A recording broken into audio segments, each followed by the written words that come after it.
Want to bring in now Colin Reed, Republican strategist, and Janae Wartell, Democratic strategist. Good to see you guys. Thank you both for coming on. Janae, I'll start with you.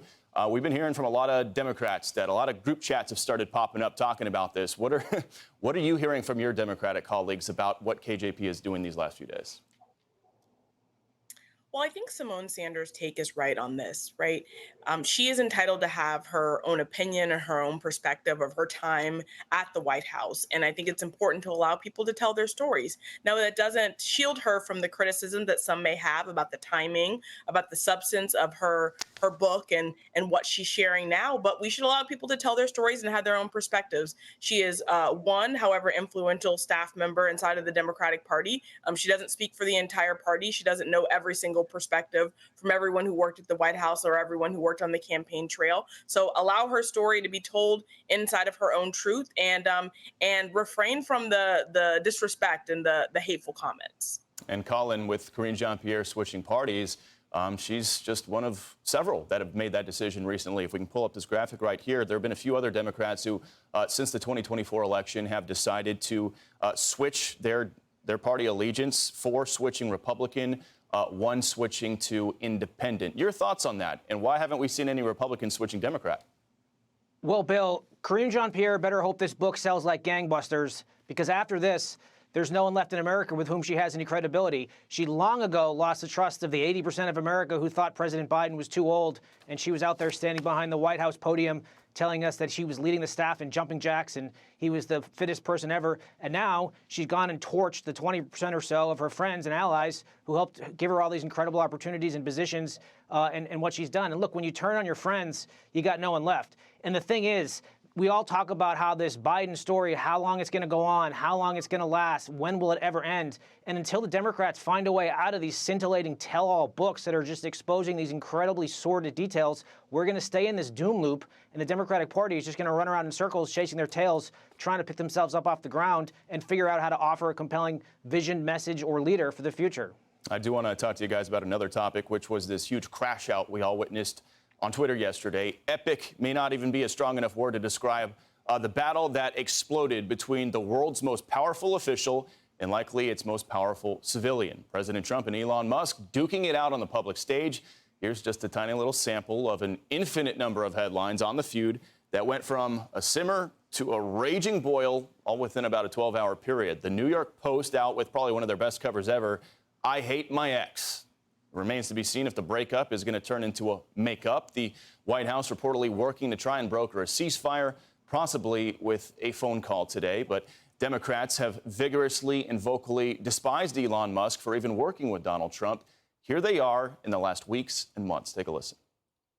We're going to tell Trump, get out of the way and take your thieving Elon Musk with you. This dude is probably one of the most unintelligent billionaires I have ever met or seen or witnessed. All I want to see happen on my birthday is for Elon to be taken down. Yes. Stop Elon Musk. Take our country back. Elon Musk is seizing the power that belongs to the American people. Elon Musk is a Nazi nepo baby, a godless, lawless billionaire who no one elected. So apparently all of that is just water under the bridge now, as Democrats smell an opportunity coming from this rift with Trump. Democratic Congressman Ro Khanna saying, quote, "We should ultimately be trying to convince him that the Democratic Party has more of the values that he agrees with." His colleague Richie Torres with, quote, "I'm a believer in redemption," and he is telling the truth about Trump's big, beautiful bill.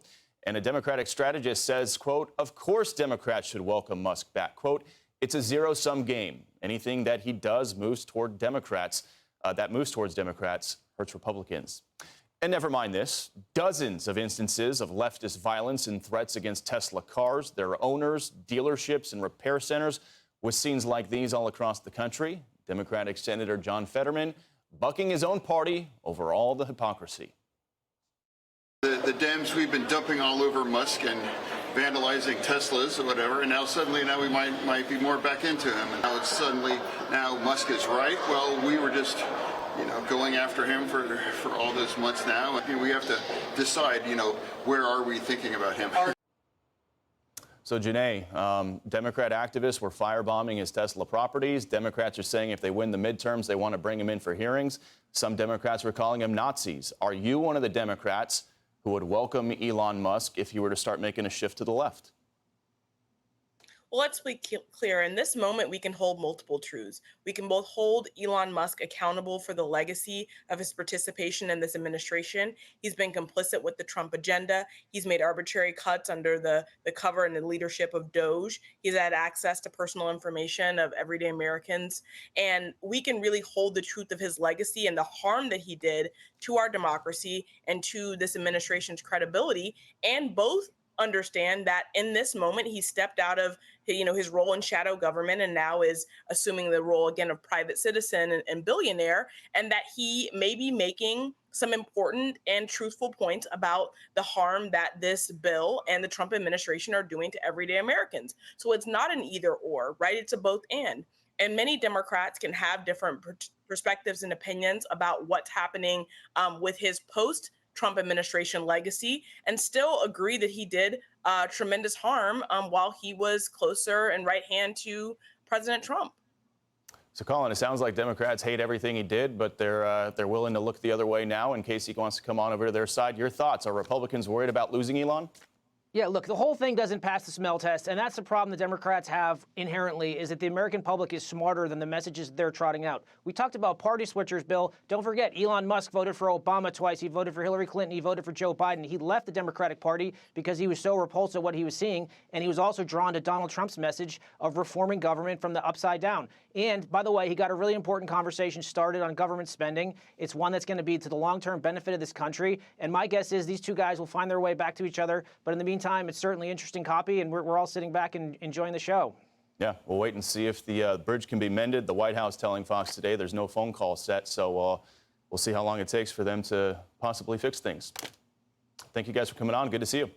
Hey, it's Will Kane. Click here to subscribe to the Fox News channel on YouTube. It's the best way to get our latest interviews and highlights. And click to subscribe to the Will Kane podcast for full episodes right now.